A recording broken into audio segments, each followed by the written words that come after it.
Pada sistem kontrol siklus sel, selain dipengaruhi oleh faktor internal seperti kadar molekul siklin dan CDK, juga dipengaruhi oleh faktor eksternal, diantaranya yang pertama faktor pertumbuhan, yaitu protein yang dilepaskan oleh sel-sel tertentu yang merangsang sel-sel lain untuk membelah. Sebagai contoh, percobaan tentang faktor pertumbuhan PDGF yang ditambahkan ke dalam kultur fibroblast. PDGF merupakan faktor pertumbuhan yang terbuat dari fragmen-fragmen keping darah. Berikut adalah percobaannya. Yang pertama, sampel jaringan ikat manusia dipotong kecil-kecil. Selanjutnya, enzim digunakan untuk mencerna matriks ekstraseluler dalam potongan jaringan menghasilkan suspensi fibroblast bebas. Selanjutnya, sel ditransfer ke bejana kultur steril yang mengandung medium pertumbuhan dasar yang terdiri atas glukosa, asam amino, garam, dan antibiotik untuk mencegah pertumbuhan bakteri. PDGF ditambahkan ke salah satu bejana yang ada. Bejana kultur diinkubasi pada 37 derajat Celcius. Hasilnya, dalam medium pertumbuhan dasar tanpa PDGF, sel-sel gagal membelah. Sedangkan dalam medium pertumbuhan dasar plus PDGF, sel-sel fibroblast memperbanyak diri atau berproliferasi. PDGF merangsang pembelahan fibroblast tidak hanya dalam kondisi artifisial dalam kultur sel, melainkan juga dalam tubuh hewan. Saat terjadi cedera, keping darah melepaskan PDGF ini di sekitar luka.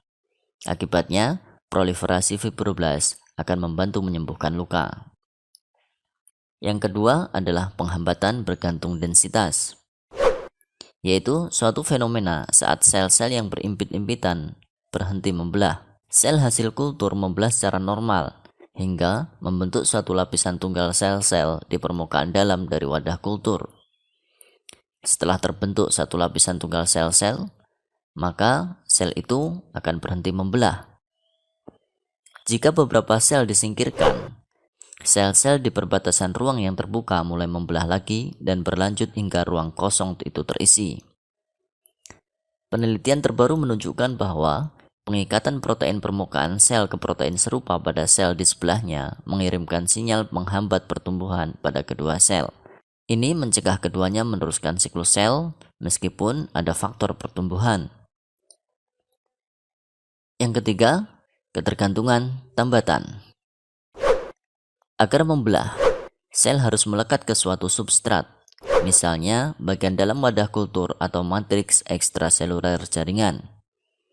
Percobaan menyeratkan bahwa, seperti densitas sel, tambatan disinyalkan ke sistem kontrol melalui jalur yang melibatkan protein membran plasma dan unsur-unsur sitoskeleton yang tertaut dengan protein tersebut.